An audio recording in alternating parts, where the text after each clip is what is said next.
അടുത്ത ദിവസം 10th prelims പരീക്ഷ എഴുതുന്ന കൂട്ടുകാർക്ക് വേണ്ടിയുള്ള ഏറ്റവും പ്രധാനപ്പെട്ട പരീക്ഷയ്ക്ക് ചോദിക്കാൻ സാധ്യതയേറിയ കറണ്ട് അഫയേഴ്സിന്റെ മോക്ക് ടെസ്റ്റ് ആണ് ഈ ഒരു വീഡിയോയിലൂടെ നമ്മൾ ഡിസ്കസ് ചെയ്യാൻ പോകുന്നത്. അപ്പൊ ഈ ഒരു വീഡിയോ അവസാനം വരെ കാണാൻ ശ്രമിക്കണം, മാർക്ക് ഉറപ്പിക്കാൻ സാധിക്കുന്നതാണ്. അതോടൊപ്പം തന്നെ സപ്പോർട്ട് വളരെ കുറവാണ്, നമുക്ക് മാക്സിമം കാണുന്ന കൂട്ടുകാരെല്ലാം ഒന്ന് സബ്സ്ക്രൈബ് ചെയ്തിട്ട് കാണാൻ ശ്രമിക്കണം. അതോടൊപ്പം തന്നെ എല്ലാവരും ഒന്ന് ഹൈപ്പ് ചെയ്യാനും മറക്കരുതേ. അപ്പൊ നമുക്ക് വീഡിയോയിലോട്ട് കടക്കാം. ആദ്യത്തെ ചോദ്യം, ഇന്ത്യയിൽ ദേശീയ ബഹിരാകാശ ദിനമായി പ്രഖ്യാപിക്കപ്പെട്ട തീയതി ഏതാണ്? ഒന്നുകൂടെ പറയാം, ഇന്ത്യയിൽ ദേശീയ ബഹിരാകാശ ദിനമായി പ്രഖ്യാപിക്കപ്പെട്ട തീയതി ഏതാണ്? ആൻസർ ഓപ്ഷൻ ബി ആഗസ്റ്റ് 23 നമുക്കറിയാം, ആഗസ്റ്റ് 23 ദേശീയ ബഹിരാകാശ ദിനം. രണ്ടാമത്തെ ചോദ്യം, സൂര്യനെയും ബാഹ്യവലയങ്ങളെയും കുറിച്ച് പഠിക്കാൻ ISRO തയ്യാറാക്കിയ ആദ്യ ബഹിരാകാശ ദൗത്യത്തിന്റെ പേര് എന്താണ്? എന്നോട് പറയാം, സൂര്യനെയും ബാഹ്യവലയങ്ങളെയും കുറിച്ച് പഠിക്കാൻ ISRO തയ്യാറാക്കിയ ആദ്യ ബഹിരാകാശ ദൗത്യത്തിന്റെ പേര് എന്താണ്? ആൻസർ ഓപ്ഷൻ സി ആണ്, ആദിത്യ L1 ആണ് കേട്ടോ, ആദിത്യ L1. മൂന്നാമത്തെ ചോദ്യം, 2026 ലോക പരിസ്ഥിതി ദിനത്തിന്റെ വേദി ഏത് നഗരമാണ്? 2026 നടന്ന ലോക പരിസ്ഥിതി ദിനത്തിന്റെ വേദി ഏത് നഗരമാണ്? ആൻസർ ഓപ്ഷൻ എ ആണ് കേട്ടോ, ബാക്കു അസർബൈജാൻ ആണ് കേട്ടോ. അപ്പൊ 2026 ലോക പരിസ്ഥിതി ദിനത്തിന്റെ വേദി ബാക്കു അസർബൈജാൻ. 2026 അന്താരാഷ്ട്ര യോഗാ ദിനത്തിന്റെ വേദി ഏത് നഗരമായിരുന്നു? 2026 നടന്ന അന്താരാഷ്ട്ര യോഗാ ദിനത്തിന്റെ വേദി ഇന്ത്യയിലെ ഏത് നഗരമായിരുന്നു? ആൻസർ ഓപ്ഷൻ സി ആണ് കേട്ടോ, കൊൽക്കത്തയായിരുന്നു കേട്ടോ. പഠിച്ചു വെക്കണേ, 2026 അന്താരാഷ്ട്ര യോഗാ ദിനത്തിന്റെ വേദി ഇന്ത്യയിലെ ഏത് നഗരമായിരുന്നു? കൊൽക്കത്തയാണ് കേട്ടോ. Option C, Kolkata. അടുത്ത ചോദ്യം, അടുത്ത ചോദ്യം, ലഹരി മാഫിയക്കെതിരെ കേരള പോലീസ്, എക്സൈസ്, ആഭ്യന്തര വകുപ്പ് എന്നിവയുടെ നേതൃത്വത്തിൽ ആരംഭിച്ച ബൃഹത്തായ ലഹരി വിരുദ്ധ പദ്ധതി ഏതാണ്? ഇപ്പൊ ലഹരി മാഫിയക്കെതിരെ കേരള പോലീസും ആഭ്യന്തര വകുപ്പും ആരംഭിച്ച ബൃഹത്തായ ലഹരി വിരുദ്ധ പദ്ധതി ഏതാണ്? നമുക്ക് എല്ലാവർക്കും അറിയാം, ഓപ്ഷൻ സി ആണ്, operation Toofan the narco hunt ആണ് കേട്ടോ. Operation Toofan narco hunt. അപ്പം ലഹരി മാഫിയക്കെതിരെ കേരള പോലീസിന്റെ നടപടിയാണ് operation Toofan the narco hunt. മുഴുവൻ പേരും അറിഞ്ഞിരിക്കണം, ചിലപ്പോൾ മുഴുവനായിട്ടും പരീക്ഷയ്ക്ക് ചോദിക്കാൻ സാധ്യതയുണ്ട്. അപ്പോൾ operation Toofan the narco hunt. അടുത്ത ചോദ്യം, കേരളത്തെ അഴിമതിരഹിത സംസ്ഥാനമാക്കുക എന്ന ലക്ഷ്യത്തോടെ vigilance and anti corruption bureau ആരംഭിച്ച പുതിയ പദ്ധതി ഏതാണ്? കേരളത്തെ അഴിമതിരഹിത സംസ്ഥാനമാക്കുക എന്ന ലക്ഷ്യത്തോടെ vigilance and anti corruption bureau ആരംഭിച്ച പുതിയ പദ്ധതി ഏതാണ്? ആൻസർ ഓപ്ഷൻ എ ആണ് കേട്ടോ, പ്രോജക്ട് 0 ആണ് കേട്ടോ. പ്രോജക്ട് 0 എന്ന് പറഞ്ഞ പദ്ധതിയാണ്. അടുത്ത ചോദ്യം, 2027 സെൻസസ് നടപടികൾക്കായി കേന്ദ്ര സർക്കാർ ഔദ്യോഗികമായി പുറത്തിറക്കിയ ഭാഗ്യചിഹ്നങ്ങൾ ഏതൊക്കെയാണ്? ഇപ്പൊ 2027 ഡിജിറ്റൽ സെൻസസ് ആണ് കേട്ടോ. ഇപ്പൊ 2027 സെൻസസ് നടപടികൾക്കായി കേന്ദ്ര സർക്കാർ ഔദ്യോഗികമായി പുറത്തിറക്കിയ ഭാഗ്യചിഹ്നങ്ങൾ ഏതൊക്കെയാണ്? ആൻസർ ഓപ്ഷൻ ബി ആണ് കേട്ടോ, പ്രഗതിയും വികാസവുമാണ്. പ്രഗതി എന്താണ്? സ്ത്രീയെ സൂചിപ്പിക്കുന്നു, അതുപോലെ തന്നെ വികാസ് പുരുഷനെ സൂചിപ്പിക്കുന്നു കേട്ടോ. അപ്പൊ 2027 സെൻസസിന്റെ ഔദ്യോഗിക ഭാഗ്യചിഹ്നങ്ങൾ പ്രഗതിയും വികാസും. അടുത്ത ചോദ്യം, ഗവർണറുടെ ഔദ്യോഗിക വസതിയായ രാജ് ഭവൻ ഇനി മുതൽ ഏത് പേരിൽ അറിയപ്പെടും? ഗവർണറുടെ ഔദ്യോഗിക വസതിയായ രാജ് ഭവൻ ഇനി മുതൽ ഏത് പേരിലാണ് അറിയപ്പെടുന്നത്? ആൻസർ ഓപ്ഷൻ എ ആണ് കേട്ടോ, ലോക് ഭവൻ എന്ന പേരിലാണ് അറിയപ്പെടുന്നത്. പഠിച്ചു വെക്കണം, ഗവർണറുടെ ഔദ്യോഗിക വസതിയായ രാജ് ഭവന്റെ പുതിയ പേരാണ് ലോക് ഭവൻ.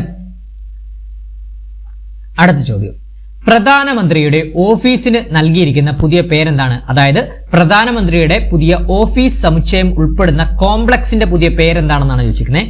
ആൻസർ ഓപ്ഷൻ ബി ആണ് കേട്ടോ, സേവാ തീർത്താണ് കേട്ടോ, സേവാ തീർത്ത്. പഠിച്ചു വെക്കണം, പ്രധാനമന്ത്രിയുടെ ഓഫീസ് ഉൾപ്പെടുന്ന പുതിയ സമുച്ചയത്തിന്റെ പേരാണ് സേവാ തീർത്ത്. അടുത്ത ചോദ്യം, 2026 ഫിഫ ലോകകപ്പിന്റെ ഔദ്യോഗിക പന്തിന്റെ പേരെന്താണ്?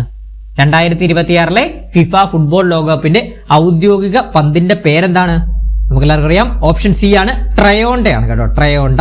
പഠിച്ചു വെക്കണേ, ഇമ്പോർട്ടന്റ് ആണ്. 2026 ഫിഫ ലോകകപ്പിന്റെ ഔദ്യോഗിക പന്തിന്റെ പേരെന്താണ്? ട്രയോണ്ട. ഇനി അടുത്ത ചോദ്യത്തിലോട്ട് പോകുന്നതിന് മുമ്പ് നമ്മളൊരു കറണ്ട് അഫയേഴ്സ് ബാച്ച് നമ്മൾ ടെലഗ്രാമിലും വാട്സപ്പിലുമായിട്ട് സ്റ്റാർട്ട് ചെയ്തിട്ടുണ്ട് കേട്ടോ.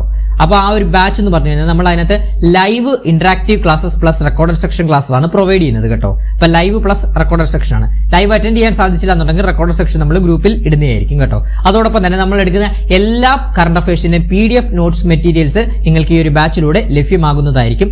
പിന്നെ നമ്മൾ ഇത് വീക്ക്ലി മോക്ക് ടെസ്റ്റുകൾ നമ്മളിപ്പോൾ ഡെയിലി നമ്മൾ മോക്ക് ടെസ്റ്റുകൾ കണ്ടക്ട് ചെയ്യാറുണ്ട് പരീക്ഷയോട് എടുക്കുമ്പോൾ ഈ ഒരു ബാച്ചിൽ. അതോടൊപ്പം തന്നെ റിവിഷൻ ഓറിയന്റഡ് ക്ലാസ്സസ് ആണ് നമ്മൾ പ്രൊവൈഡ് ചെയ്യുന്നത്. അതായത് ടോപ്പിക് വൈസ് ആയിട്ടുള്ള കറണ്ട് അഫയേഴ്സും അതോടൊപ്പം തന്നെ 2025 ജനുവരി മുതൽ 2026 ജൂൺ വരെയുള്ള എല്ലാ കറണ്ട് അഫയേഴ്സും എല്ലാ മന്ത്ലി കറണ്ട് അഫയേഴ്സും നമ്മൾ ഓൾറെഡി എടുത്തു വെച്ചിട്ടുണ്ട്. അതിന്റെ മെറ്റീരിയൽസ് ആയ PDF നോട്ട്സും റെക്കോർഡ് സെക്ഷൻ ക്ലാസ്സസും ഈ ഒരു ബാച്ചിൽ നിങ്ങൾ ജോയിൻ ചെയ്യുന്നതോടെ നിങ്ങൾക്ക് ആക്സസ് ചെയ്യാൻ പറ്റുന്നതായിരിക്കും. അത് നിങ്ങൾക്ക് വളരെയധികം ഹെൽപ്ഫുൾ ആയിരിക്കും. ഇനി VFA വരെ ആയിരിക്കും ഈ ഒരു ബാച്ചിന്റെ ഡ്യൂറേഷൻ. അതുകൂടാതെ തന്നെ ഇനി അടുത്ത വർഷം നടക്കുന്ന LDC 2027 പരീക്ഷയ്ക്കുള്ള കറണ്ട് അഫയേഴ്സിനും നമ്മുടെ ഈ ഒരു മെറ്റീരിയൽ വളരെയധികം യൂസ്ഫുൾ ആവുന്ന മെറ്റീരിയൽ ആയിരിക്കും. അതോടൊപ്പം തന്നെ ഇതിന്റെ ഒരു കോഴ്സ് ഫീ എന്ന് പറഞ്ഞാൽ വെറും 200 രൂപ മാത്രമാണ് നമ്മുടെ ഈ ഒരു ബാച്ചിന്റെ കോഴ്സ് ഫീ ആയിട്ട് വരുന്നത്. അപ്പൊ അഡ്മിഷന് താല്പര്യമുള്ള കൂട്ടുകാരുണ്ടെങ്കിൽ 81 299 339 എന്നോട് പറയാം 81 299 339 എന്ന് പറഞ്ഞ നമ്പറിലോട്ടൊന്ന് വാട്സപ്പ് ചെയ്താൽ മതി കേട്ടോ. വെറും 200 രൂപ മാത്രമേ ഉള്ളൂ. അപ്പൊ ഇനി വരുന്ന 2027 LDC പരീക്ഷയ്ക്ക് വരെ യൂസ്ഫുൾ ആവുന്ന തരത്തിലുള്ള കറണ്ട് അഫയേഴ്സ് ആണ്. കറണ്ട് അഫയേഴ്സ് മെറ്റീരിയൽ നിങ്ങൾക്ക് ഈ ഒരു ബാച്ചിലൂടെ ആക്സസ് ചെയ്യാൻ സാധിക്കുന്നതായിരിക്കും കേട്ടോ. അപ്പൊ എത്രയും പെട്ടെന്ന് തന്നെ ജോയിൻ ചെയ്യാത്ത കൂട്ടുകാരുണ്ടെങ്കിൽ എത്രയും പെട്ടെന്ന് തന്നെ ജോയിൻ ചെയ്യുക. ഇനി വരുന്ന പരീക്ഷകൾക്കൊക്കെ 10ഉം 20ഉം മാർക്കുകളുമാണ് കറണ്ട് അഫയേഴ്സിന് ചോദിക്കുന്നത് കേട്ടോ. അപ്പൊ എത്രയും പെട്ടെന്ന് തന്നെ ജോയിൻ ചെയ്യാത്തവർ ജോയിൻ ചെയ്യാൻ ശ്രമിക്കണം കേട്ടോ. അപ്പൊ അടുത്ത ചോദ്യത്തിലോട്ട് പോവാം.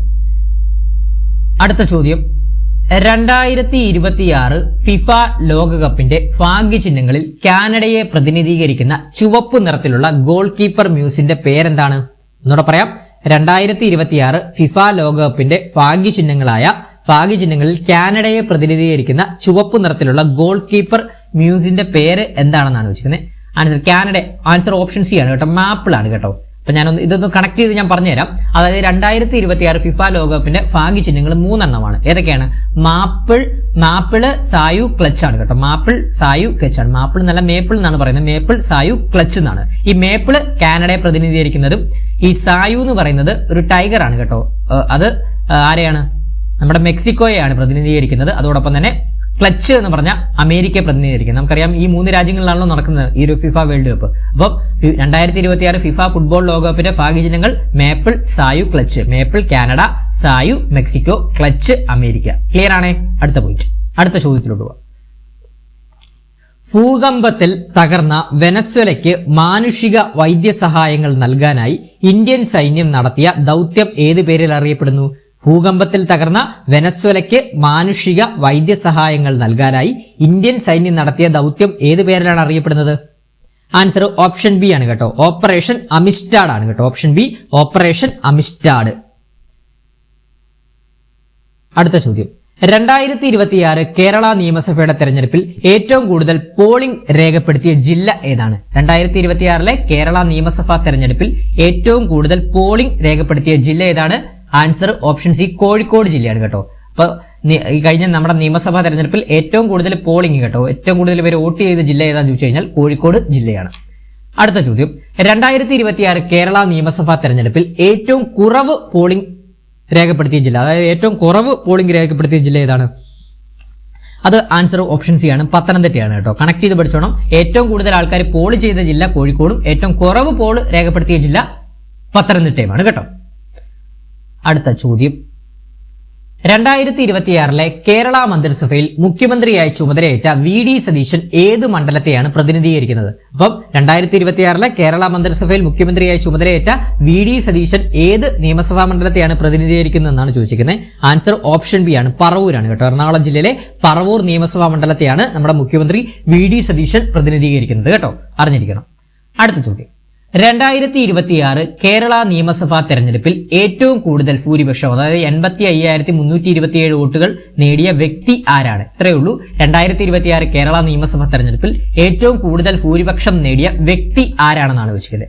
ആൻസർ ഓപ്ഷൻ C കുഞ്ഞാലിക്കുട്ടിയാണ് കേട്ടോ. അപ്പൊ ഈ കഴിഞ്ഞ നമ്മുടെ നിയമസഭാ തെരഞ്ഞെടുപ്പിൽ ഏറ്റവും കൂടുതൽ ഭൂരിപക്ഷം നേടിയ വ്യക്തി കുഞ്ഞാലിക്കുട്ടിയാണ്. 85,000 സംതിങ് വോട്ടാണ് അദ്ദേഹത്തിന് കിട്ടിയത്. 85,327 വോട്ടുകൾ. അതുപോലെ തന്നെ കുഞ്ഞാലിക്കുട്ടി പ്രതിനിധീകരിക്കുന്ന നിയമസഭാ മണ്ഡലം മലപ്പുറം നിയമസഭാ മണ്ഡലമാണ്. അതോടൊപ്പം തന്നെ നമ്മുടെ നിലവിലെ വ്യവസായ IT മന്ത്രിയാണ്. അതോടൊപ്പം തന്നെ കേരളത്തിലെ ആദ്യ AI വകുപ്പ് മന്ത്രി കൂടിയാണ് കുഞ്ഞാലിക്കുട്ടി. കറക്റ്റ് ചെയ്തോളാം, പരീക്ഷയ്ക്ക് ചോദ്യം വരും. അടുത്ത പോയിന്റ്, 2026 കേരള നിയമസഭാ തെരഞ്ഞെടുപ്പിൽ ആകെ എത്ര വനിതകളാണ് വിജയിച്ചത്? 2026 കേരള നിയമസഭാ തെരഞ്ഞെടുപ്പിൽ ആകെ എത്ര വനിതകളാണ് ജയിച്ചത്? ആൻസർ ഓപ്ഷൻ ബി ആണ്, 11 വനിതകളാണ് ജയിച്ചത് കേട്ടോ. അപ്പൊ 2026 നടന്ന കേരള നിയമസഭാ തെരഞ്ഞെടുപ്പിൽ ആകെ എത്ര വനിതകളാണ് ജയിച്ചത്? 11 വനിതകളാണ്. അടുത്ത ചോദ്യം, 2026 കേരള മന്ത്രിസഭയിൽ ആരോഗ്യം, ദേവസ്വം എന്നീ വകുപ്പുകൾ കൈകാര്യം ചെയ്യുന്ന മന്ത്രി ആരാണ്? 2026 കേരള മന്ത്രിസഭയിൽ ആരോഗ്യം, ദേവസ്വം എന്നീ പ്രധാന വകുപ്പുകൾ കൈകാര്യം ചെയ്യുന്ന മന്ത്രി ആരാണ്? ആൻസർ ഓപ്ഷൻ എ ആണ് കേട്ടോ, കെ മുരളീധരനാണ് കേട്ടോ. അപ്പൊ നിലവിലെ ആരോഗ്യ ദേവസ്വം വകുപ്പ് മന്ത്രിയാണ് കെ മുരളീധരൻ. സണ്ണി ജോസഫ് നമുക്കറിയാം നിലവിലെ വൈദ്യുതി വകുപ്പ് മന്ത്രിയാണ്. VD സതീശൻ മുഖ്യമന്ത്രിയാണ്. അദ്ദേഹം കൈകാര്യം ചെയ്യുന്നത് ധനകാര്യം, തുറമുഖം, നിയമം, പിന്നെന്താണ് തുടങ്ങിയ പൊതുഭരണം തുടങ്ങിയ വകുപ്പുകളാണ് മുഖ്യമന്ത്രി കൈകാര്യം ചെയ്തത്. പിന്നെ രമേശ് ചെന്നിത്തല ആഭ്യന്തരം, ജയില്, ഫയർഫോഴ്സ്, പിന്നെ കയർ വകുപ്പുകളൊക്കെ രമേശ് ചെന്നിത്തലയാണ്. നിലവിലെ ആഭ്യന്തരമന്ത്രി കൂടിയാണ് രമേശ് ചെന്നിത്തല. അറിഞ്ഞിരിക്കണേ. കേരള മന്ത്രിസഭയിൽ നിന്ന് ഒരു ചോദ്യം പ്രതീക്ഷിക്കാം, 1-2 ചോദ്യങ്ങൾ പ്രതീക്ഷിക്കും കേട്ടോ. അടുത്ത ചോദ്യം, 16ാമത് കേരള നിയമസഭാ തെരഞ്ഞെടുപ്പിൽ രേഖപ്പെടുത്തിയ ആകെ മൊത്തം പോളിംഗ് ശതമാനം എത്രയായിരുന്നു? വളരെ ഇമ്പോർട്ടന്റ് ആണ്. 16ാമത് കേരള നിയമസഭാ തെരഞ്ഞെടുപ്പിൽ രേഖപ്പെടുത്തിയ ആകെ മൊത്തം പോളിംഗ് ശതമാനം എത്രയായിരുന്നു? ഫൈനൽ പോളിംഗ് ശതമാനം എത്രയായിരുന്നു എന്നാണ്. ആൻസർ ഓപ്ഷൻ ബി ആണ് കേട്ടോ, 79.663%. പഠിച്ചു നോക്കണേ, ഇമ്പോർട്ടന്റ് ആണ്. 2026 കേരള നിയമസഭാ തെരഞ്ഞെടുപ്പിലെ പോളിംഗ് ശതമാനം എത്രയാണ്? 79.63%. അടുത്ത ചോദ്യം, 16ാമത് കേരള നിയമസഭാ തെരഞ്ഞെടുപ്പിന്റെ വോട്ടെടുപ്പ് പോളിംഗ് നടന്ന തീയതി എന്നാണ്? 16ാമത് കേരള നിയമസഭാ തെരഞ്ഞെടുപ്പിന്റെ വോട്ടെടുപ്പ് അഥവാ പോളിംഗ് നടന്ന തീയതി എന്നാണ്? നമ്മൾ വോട്ട് ചെയ്ത തീയതി എന്നാണ്? ആൻസർ ഓപ്ഷൻ എ ആണ് കേട്ടോ, 2026 ഏപ്രിൽ 9 ആണ് കേട്ടോ. 2026 ഏപ്രിൽ 9 ആണ്. അടുത്ത ചോദ്യം, 35ാമത് സരസ്വതി സമ്മാൻ നേടിയ കൃതി ഏതാണ്?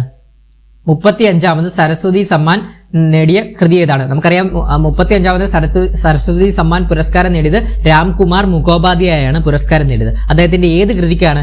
ആൻസർ ഓപ്ഷൻ ബി ആണ് കേട്ടോ, ഹര പാർവതി കഥയ്ക്കാണ് കേട്ടോ. ഹര പാർവതി കഥ രാംകുമാർ മുഖോപാധ്യായ അദ്ദേഹത്തിന്റെ കൃതിയാണ്.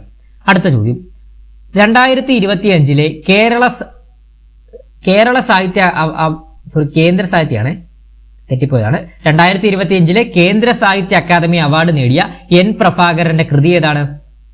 ആൻസർ ഓപ്ഷൻ എ ആണ് കേട്ടോ, മായാ മനുഷ്യരാണ് കേട്ടോ. അപ്പൊ 2025 കേന്ദ്ര സാഹിത്യ അക്കാദമി അവാർഡ് മലയാളം വിഭാഗത്തിൽ നേടിയ N പ്രഭാകരന്റെ കൃതിയാണ് മായാ മനുഷ്യർ. അടുത്ത ചോദ്യം, യുനെസ്കോയുടെ സാംസ്കാരിക പൈതൃക പട്ടികയിൽ ഉൾപ്പെട്ട ഇന്ത്യൻ ഉത്സവം ഏതാണ്? അടുത്തിടെ യുനെസ്കോയുടെ സാംസ്കാരിക പൈതൃക പട്ടികയിൽ ഉൾപ്പെട്ട ഇന്ത്യൻ ഉത്സവം ഏതാണ്? ആൻസർ ഓപ്ഷൻ സി, ദീപാവലിയാണ് കേട്ടോ, ദീപാവലി. അടുത്ത ചോദ്യം, 2026 ഫിഫ ലോകകപ്പ് ആതിഥേയത്വ രാജ്യങ്ങളിൽ ഉൾപ്പെടാത്ത രാജ്യം ഏതാണ്? ഇങ്ങനെ ചോദ്യം പ്രതീക്ഷിക്കാം കേട്ടോ. 2026 നടക്കുന്ന ഫിഫ ലോകകപ്പിൽ ആതിഥേയ രാജ്യങ്ങളിൽ ഉൾപ്പെടാത്ത രാജ്യം ഏത്? നമുക്കറിയാം അമേരിക്ക ഉൾപ്പെടുന്നതാണ്. അമേരിക്ക, കാനഡ, മെക്സിക്കോ വെച്ചല്ലേ. അപ്പൊ ആൻസർ ഓപ്ഷൻ ഡി ആണ് കേട്ടോ. അപ്പോൾ ഉൾപ്പെടാത്ത രാജ്യം ബ്രസീലാണ് കേട്ടോ. അടുത്ത ചോദ്യം, ആക്സിയം 4 ദൗത്യത്തിൽ പങ്കെടുത്ത ഇന്ത്യൻ ബഹിരാകാശ സഞ്ചാരി ആരാണ്? ആക്സിയം 4 ദൗത്യത്തിൽ പങ്കെടുത്ത ഇന്ത്യൻ ബഹിരാകാശ സഞ്ചാരി ആരാണ്? ആൻസർ ഓപ്ഷൻ ബി ആണ്, ശുഭാൻഷു ശുക്ലയാണ്. ശുഭാൻഷു ശുക്ല. 2026 കോമൺവെൽത്ത് ഗെയിംസ് നടക്കുന്നത് എവിടെയാണ്? 2026 കോമൺവെൽത്ത് ഗെയിംസ് നടക്കുന്നത് എവിടെയാണ്? ആൻസർ ഓപ്ഷൻ സി ആണ്, ഗ്ലാസ്ഗോയിലാണ് കേട്ടോ, ഗ്ലാസ്ഗോ. 2028 സമ്മർ ഒളിമ്പിക്സ് നടക്കുന്നത് ഏത് നഗരത്തിലാണ്? 2028 സമ്മർ ഒളിമ്പിക്സ് നടക്കുന്നത് ഏത് നഗരത്തിലാണ്? ആൻസർ ഓപ്ഷൻ ബി, ലോസ് ഏഞ്ചൽസിലാണ് കേട്ടോ, ലോസ് ഏഞ്ചൽസിലാണ്.